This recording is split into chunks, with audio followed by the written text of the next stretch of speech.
I will say this, our country is respected again.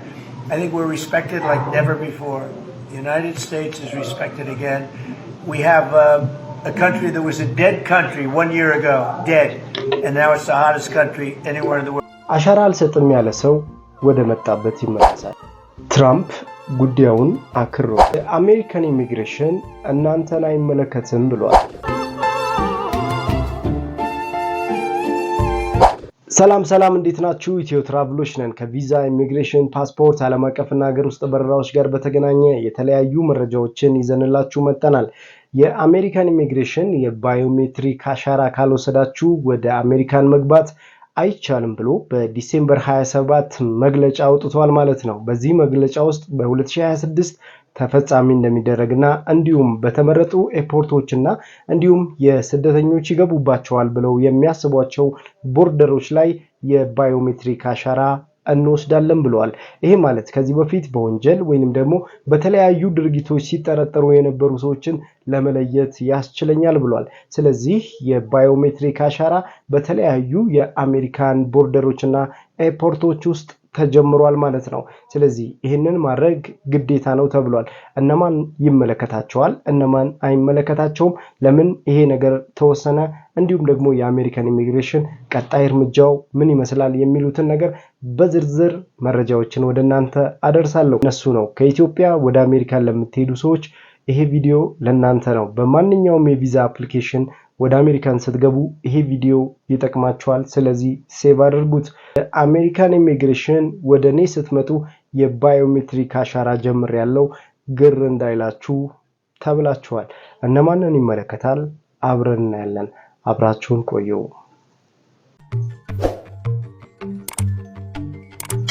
ትራምፕ በርካታ ስደተኞች ላይ እነዚህ አይነት ውሳኔዎችን እያደረገ በህገወጥ መንገድ የሚገቡ ስደተኞችን እየለየው እገኛለሁ ብሏል። እስካሁን ድረስ ከ1 ሚሊዮን በላይ ስደተኞች ወደ መጡበት ተመልሰዋል ተብሏል። ኡጋንዳ እና ሌሎችም አፍሪካ ሀገራቶች ላይ እንደማቆያ ካምፕ ተዘጋጅቶላቸው ተቀምጠዋል ማለት ነው። እነዚህ ሀገራት እንግዲህ የሊቢያን እና ኡጋንዳን በአፍሪካ ህገወጥ መንገድ አሜሪካን ገብተው የነበሩ ስደተኞች እንደማቆያ ካምፕ ተሰርቶላቸዋል ማለት ነው። አንዳንዶቹም በገና ዋዜማ ወይንም ደግሞ በገና በዓል የገና ክሪስማስ $2000 የነበረውን $3000 እንሰጣቸዋለን። በህገወጥ መንገድ አሜሪካን ገብታችሁ እየኖራችሁ ያላችሁ ሰዎች ተመለሱ። ስለዚህ ባላችሁበት ስቴት ይሄን አፕሊኬሽን ተጠቅማችሁ ተመዝግባችሁ ወደ መጣችሁበት ሀገር የምትመለሱ ከሆነ የአየር ትኬታችሁንና $3000 እንሰጣችኋለን ብለዋል። አብዛኛው ሰው ይሄ ጉዳይ አስጨንቆታል። አብዛኛው ሰው ይሄ ነገር አስጨንቆታል። ምክንያቱም ወደ መጣበት ሀገር መመለስ አይፈልግም። የአሜሪካን ኢሚግሬሽን በቀጣይ በ2026 እነዚህ ሀገራት ዜጎች ወደኔ እንዳይመጡ ብሎ 19 የሚሆኑ ሀገራቶችን ካሁኑኑ ገና አዲሱ ዓመት ሳይገባ ሙሉ በሙሉ አግዷቸዋል ማለት ነው። ኢትዮጵያ አለችበት ወይ የሚለውን ነገር እናያለን። ነገር ግን አሁንም ድረስ እነዚህ 19 ሀገራት ስደተኞች ወደኔ ዝር እንዳይሉ ተብለዋል ማለት ነው። ቀጣይስ እነማን እንዲከለከሉ ይችላሉ የሚሉትን ነገሮችን እናያለን ማለት ነው። በነገራችን ላይ አንዳንድ ሰዎች ሚስ አንደርስታንድ እያደረጉ ነው። ምክንያቱም በቢ1 እና በቢ2 በቱሪስት ቪዛ እና በቢዝነስ ቪዛ ብቻ የተከለከለ ይመስላቸዋል። ነገር ግን አይደለም። በጋብቻ ቪዛ፣ በትምህርት፣ በኬዋን በማንኛውም የቪዛ አፕሊኬሽን እናንተን ይመለከታል።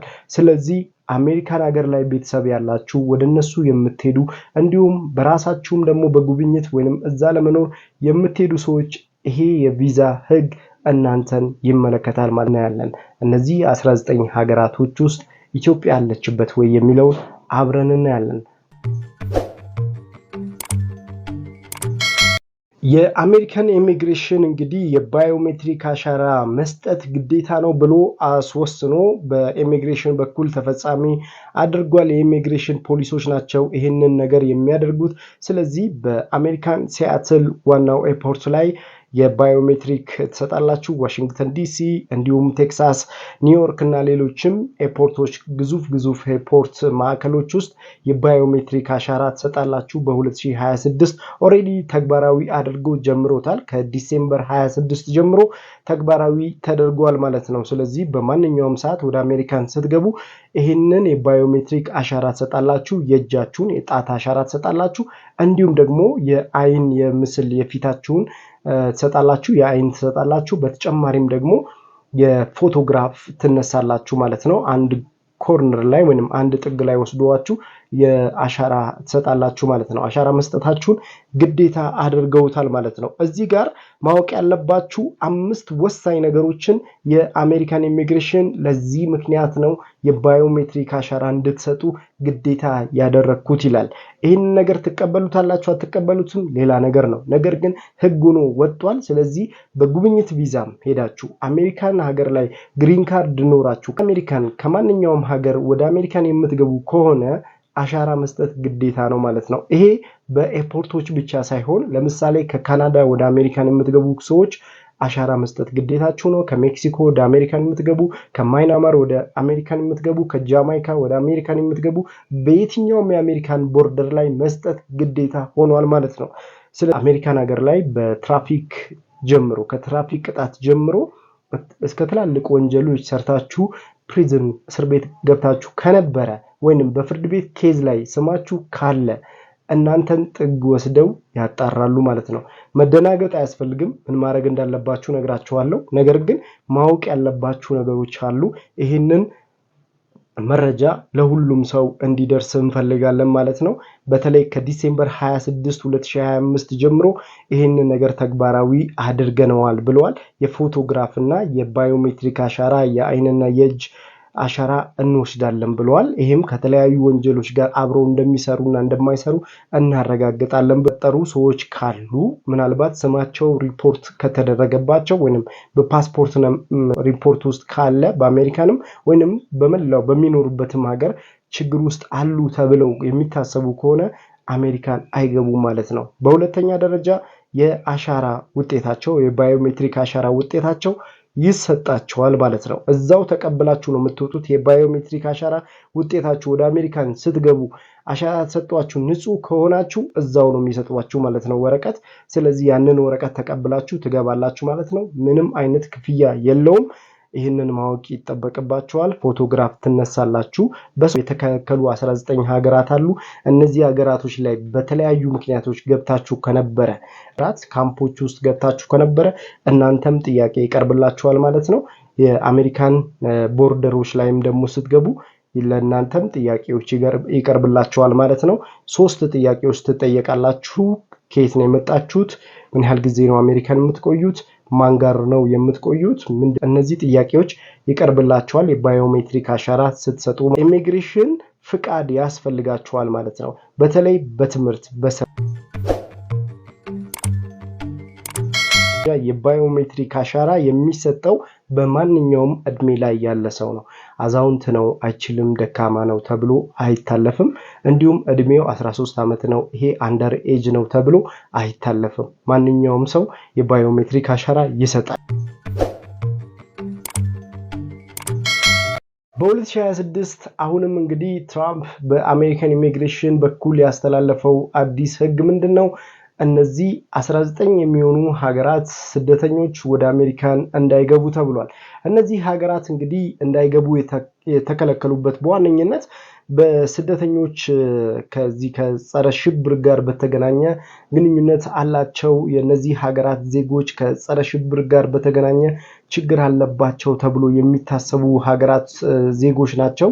ወደ እነዚህ ሀገራት በአጋጣሚ በጉብኝት በቢዝነስ በተለያዩ ምክንያቶች ገብታችሁ ከነበረ ፓስፖርታችሁ እዛ ሀገር ላይ ተመዝግቦ ከነበረና እዛ ሀገር ላይ ቆይታችሁ ወደ አሜሪካን የምትመጡ ከሆነ አሜሪካን አታስተናግዳችሁም ብለዋል ማለት ነው።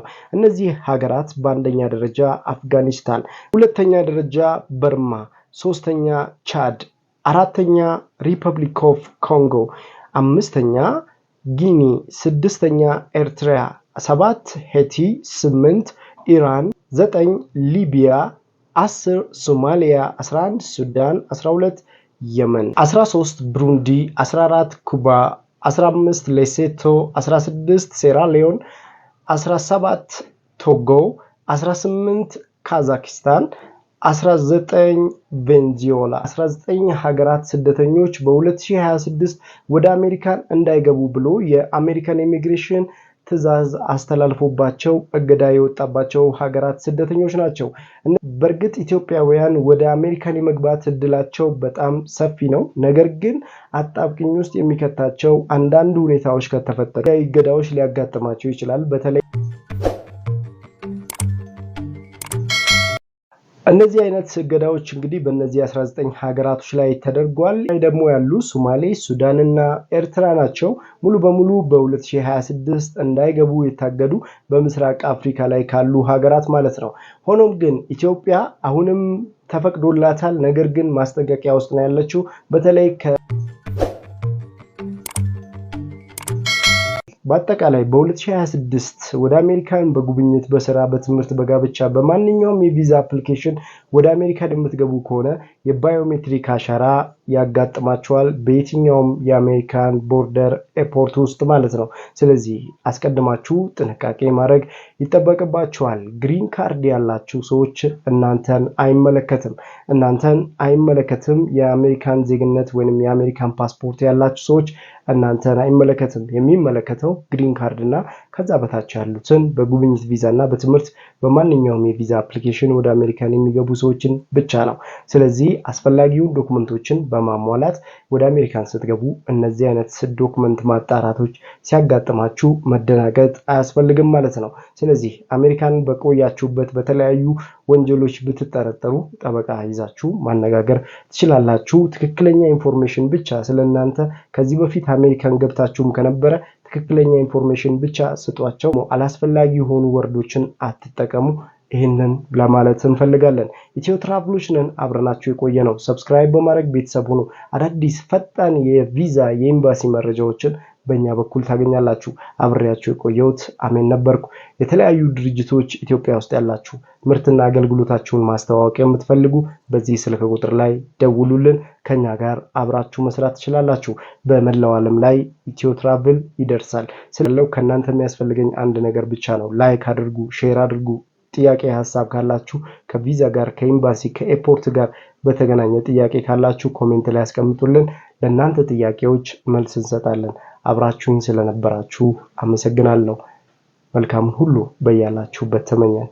ፒስ